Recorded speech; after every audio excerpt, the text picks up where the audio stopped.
Class 12th हमारा जो आज का टॉपिक है एडमिशन ऑफ पार्टनर चैप्टर 4 और इसमें आज हम डिस्कस करेंगे investment fluctuation reserve.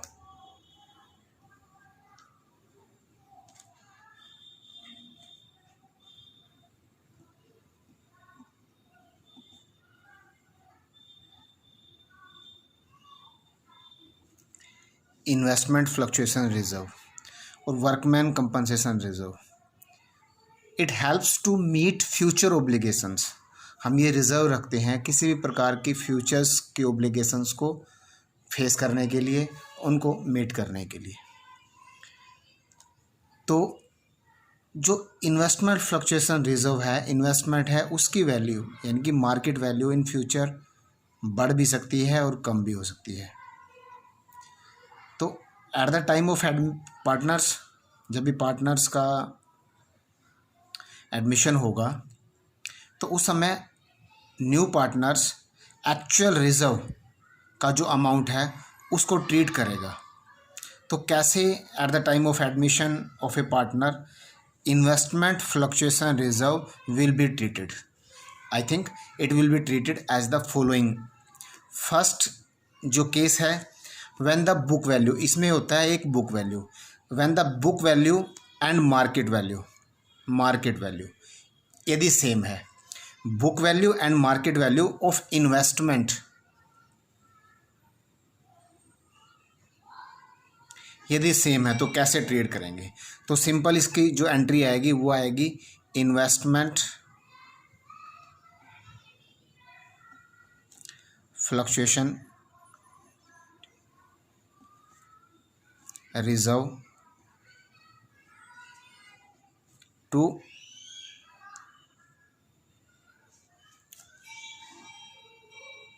Partners capital account. तो हम इन्वेस्टमेंट फ्लक्चुएशंस रिजर्व को डेबिट करेंगे और पार्टनर्स कैपिटल अकाउंट को क्रेडिट कर देंगे यदि बुक वैल्यू और मार्केट वैल्यू सेम है। सेकंड सिचुएशन जो रहेगी कि मार्केट वैल्यू बुक वैल्यू से कम है, यानी कि market value of investment is less than the book value. Book value ज़्यादा और मार्केट वैल्यू कम है, तो मार्केट वैल्यू कम है तो डिक्रीज इन द इन्वेस्टमेंट है। तो इस केस में हम एंट्री करेंगे इन्वेस्टमेंट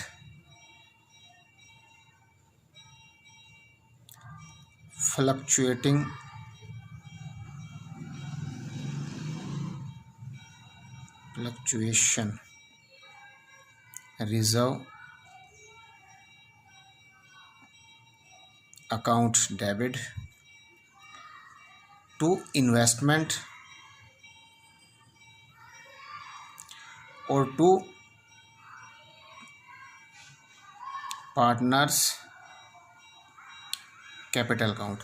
ये जो इन्वेस्टमेंट क्रेडिट करेंगे हम, इसमें डिफरेंस लिखेंगे बुक वैल्यू का, क्योंकि इसमें बुक वैल्यू ज़्यादा है माइनस मार्केट वैल्यू, यानी कि difference between book value and market value investment में क्रेडिट कर दिया जाएगा। और to partners capital account means old partner और ओल्ड प्रॉफिट शेयरिंग रेशियो में ये डिवाइड कर दिया जाएगा, डिस्ट्रीब्यूट कर दिया जाएगा। नेक्स्ट सिचुएशन है यदि वैल्यू कम हो जाती है कि इन्वेस्टमेंट फ्लक्चुएशन रिजर्व से,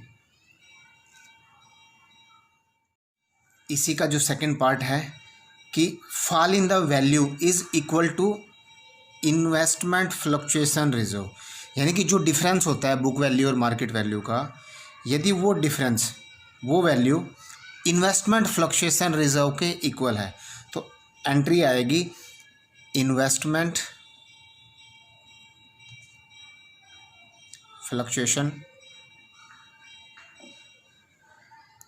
फ्लक्चुएशन रिजर्व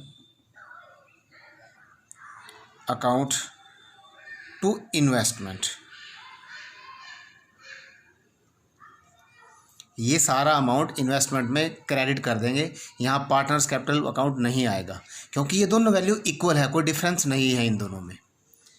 अब नेक्स्ट इसी का थर्ड केस देखें, इसके ही ये केस है, ये भी इससे संबंधित है और ये भी इससे संबंधित है जो मैं अभी करूँगा। तो यदि इसके बिल्कुल अपोजिट है, जो डिफरेंस है बुक वैल्यू का और मार्केट वैल्यू का, यदि वो इन्वेस्टमेंट फ्लक्चुएशन रिजर्व से ज़्यादा है तो ये एक प्रकार का लॉस है, और ये लॉस कहाँ ट्रांसफ़र करेंगे? रिवैल्यूएशन अकाउंट में। तो रिवैल्यूएशन अकाउंट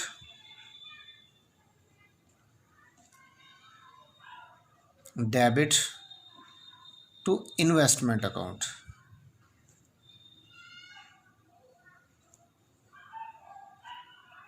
जो डिफरेंस है इसमें हम ये एंट्री इसमें दोबारा से करते हैं। यदि जो डिफरेंस आता है बुक वैल्यू और मार्केट वैल्यू का और वो इन्वेस्टमेंट फ्लक्चुएशन रिजर्व से ज़्यादा है तो हम एंट्री करेंगे investment fluctuation reserve account debit, revaluation account debit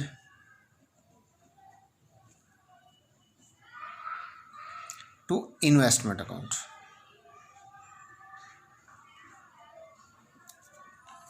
और next situation,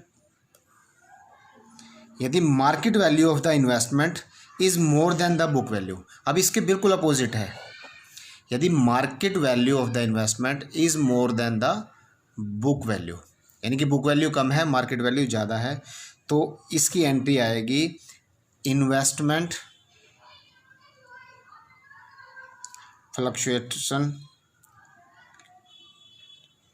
fluctuation reserve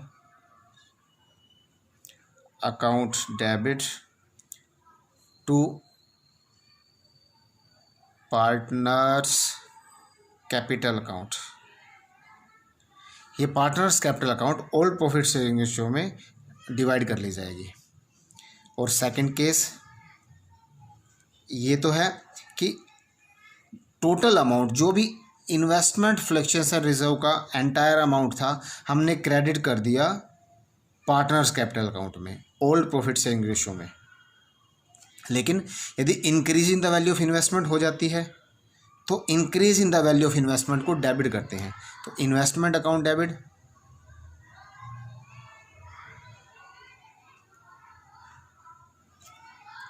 to revaluation account.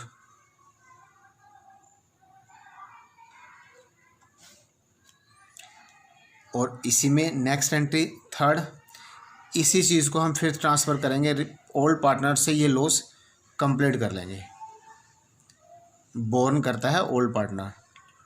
तो revaluation account debit to partners capital account. इसको दोबारा समझिए, यदि market value of the investment is more than the book value of the investment, market value investment की ज़्यादा है book value से, तो इसमें तीन तरह की एंट्री आएंगी। फर्स्ट एंट्री, हमने सारा इन्वेस्टमेंट फ्लक्चुएशन रिजर्व को क्रेडिट कर देना है पार्टनर्स कैपिटल अकाउंट में ओल्ड प्रॉफिट शेयरिंग रेशियो में।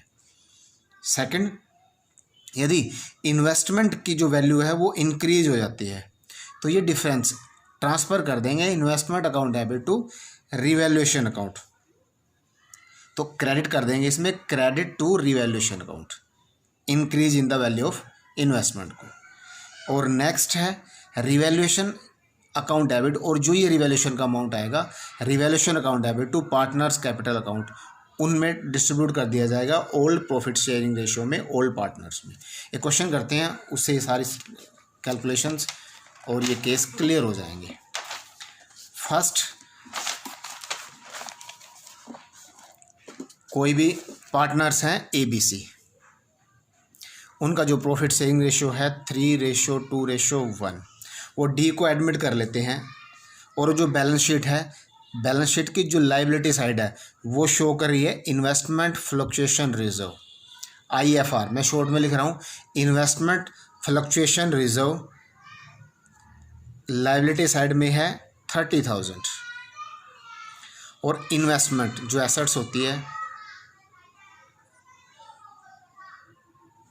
इसकी कॉस्ट दी हुई है 5 लाख, 5,00,000 एसेट साइड्स में। अब अलग अलग केस को समझते हैं। जो फर्स्ट केस है हमारा, केस फर्स्ट, कि there is no other information, सिर्फ ये इन्फॉर्मेशन गिवन है। तो जो भी इन्वेस्टमेंट फ्लक्चुएशन रिजर्व है हम ओल्ड पार्टनर्स में ओल्ड प्रॉफिट शेयरिंग रेशियो में डिवाइड कर देंगे। तो एंट्री आएगी हमारी इन्वेस्टमेंट फ्लक्चुएशन रिजर्व। आपने कंप्लीट लिखना है, मैं शॉर्ट लिख रहा हूँ। Investment fluctuation reserve account debit to old partners ABC to A's capital account, to B's capital account, to C's capital account. जो इन्वेस्टमेंट फ्लक्चुएशन रिजर्व है हमारा 30,000, ओल्ड प्रॉफिट शेयरिंग रेशियो में 3-2-1 में बढ़ जाएगा, यानी कि 15,000, 10,000 और 5,000। ये एंट्री आएगी जी हमारी, अब कोई भी इंफॉर्मेशन ना हो। नेक्स्ट है, या कह सकते हैं कि इन्वेस्टमेंट की जो वैल्यू है वो सेम है। अब करते हैं case second. If the market value of the investment 5 lakh. अब मार्केट वैल्यू इन्वेस्टमेंट की दे रखी है 5 लाख, यानी कि ये देखो ये बुक वैल्यू है, बुक वैल्यू और मार्केट वैल्यू सेम है, तो सेम केस बनेगा ये, यानी कि देयर इज़ नो इन्फॉर्मेशन, यानी कि इन्वेस्टमेंट की मार्केट वैल्यू और इन्वेस्टमेंट की बुक वैल्यू सेम है। तो investment fluctuation reserve to A's capital account, to B's capital account, to C's capital account. जो सेम अमाउंट है 30,000, तो 3-2 में बांटेंगे, मैंने की है 15,000, 10,000 और 5,000। ये एंट्री आ जाएगी जी हमारी, यदि बुक वैल्यू और मार्केट वैल्यू सेम है। नेक्स्ट है market value. Market value given है 4,82,000। तो डिफरेंस कितना है? बुक वैल्यू ज़्यादा है हमारी, तो book value minus market value. 5 lakh में से 4,82,000 घटाएंगे तो हमारा आएगा ये 18,000। तो मैंने आपको कराया था यदि बुक वैल्यू ज़्यादा हो और मार्केट वैल्यू कम हो तो एंट्री आएगी investment fluctuation reserve account debit to investment to old partners account. तो case third, investment fluctuation reserve to investment, जितना भी था ये 30,000 गिवन है क्वेश्चन के अंदर, टू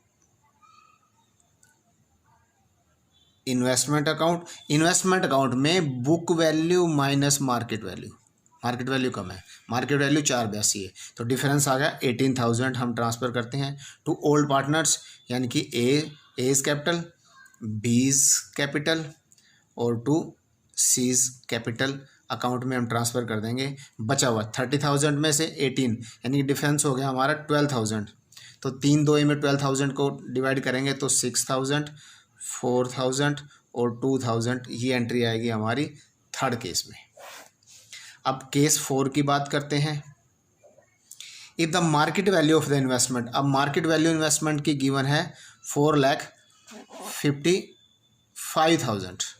अब डिफरेंस यानी कि book value minus market value आई हमारे पास 45,000। अब ये 45,000 क्या है? इसमें तो ये डिफरेंस जो इन्वेस्टमेंट फ्लक्चुएशन रिजर्व था उससे कम था, इसमें इन्वेस्टमेंट फ्लक्चुएशन रिजर्व से ये डिफरेंस ज़्यादा है। अब यदि ये डिफरेंस कम है, बुक वैल्यू और मार्केट वैल्यू का जो डिफरेंस है, यदि वो IFR इन्वेस्टमेंट फ्लक्चुएशन रिजर्व से कम है तो ये एंट्री आएगी। यदि डिफरेंस इन्वेस्टमेंट फ्लक्चुएशन रिजर्व से ज़्यादा है तो देखिए उसकी एंट्री कैसे करते हैं। सबसे पहले जो डिफरेंस है वो हम ट्रांसफ़र करेंगे इन्वेस्टमेंट फ्लक्चुएशन रिजर्व, गिवन है हमारा 30,000, और जो डिफरेंस है उसको रिवैल्यूएशन अकाउंट में ट्रांसफ़र करेंगे। रिवैल्यूएशन अकाउंट 45 माइनस 30 15,000, टोटल हो गया 45,000 टू इन्वेस्टमेंट अकाउंट 45,000। और इसकी सेकंड एंट्री आएगी A's capital old partners account. तो A's capital account debit, B's capital account debit, C's capital account debit to revaluation. Revaluation में मैंने लिखा था 15,000, तो ये 15,000 को ओल्ड प्रॉफिट शेयरिंग रेशियो में डिवाइड कर दिया जाएगा 3:1 में। तो ये आएगा जी हमारा 7,500, 5,000, ये कैलकुलेशन कर लेना 2,500। और last case, if the market value of the investment, अब मार्केट वैल्यू है इन्वेस्टमेंट की 5,24,000। अब इसमें क्या है, मार्केट वैल्यू ज़्यादा है और बुक वैल्यू कम है। तो इस केस में क्या होगा, तो डिफरेंस कितना है इसका, market value minus book value आया 24,000। तो इसकी एंट्री आएगी सबसे पहले तो investment fluctuation reserve to old partners account. जो भी इन्वेस्टमेंट फ्लक्चुएशन रिजर्व है ओल्ड पार्टनर्स में क्रेडिट कर देंगे ओल्ड प्रॉफिट शेयरिंग रेशियो में, to A's capital account, to B's capital account, to C's capital account. IFR given है 30,000, old profit sharing ratio में divide कर दो 15,000, 10,000 और 5,000। अब जो मार्केट वैल्यू जितनी ज़्यादा है उसको बोलेंगे इन्वेस्टमेंट, उसको ट्रांसफ़र करेंगे investment account debit to revaluation में। Revaluation account 24,000। मैं दोबारा बता रहा हूँ, यदि मार्केट वैल्यू ज़्यादा है, market value more than the book value है, तो जितना भी इन्वेस्टमेंट फ्लक्चुएशन रिजर्व गिवन है उसको ओल्ड प्रॉफिट शेयरिंग रेशियो में ओल्ड पार्टनर्स में ट्रांसफ़र कर देंगे। उसके बाद जो डिफरेंस है उसमें investment account debit to revaluation account लिखेंगे, और लास्ट में इस रिवैल्यूएशन अकाउंट को revaluation account debit to old partners old profit sharing ratio में डिस्ट्रीब्यूट कर देंगे, A's capital account to B's capital account to C's capital account. तो 24,000 था हमारा ये revaluation, old profit sharing ratio में 12,000, 8,000 एंड 4,000। ये था हमारा इन्वेस्टमेंट फ्लक्चुएशन रिजर्व। बड़ा इजी सा कंसेप्ट है। तो आज का जो हमारा टॉपिक है वो हम कंप्लीट हो चुका है इन्वेस्टमेंट फ्लक्चुएशन रिजर्व से संबंधित।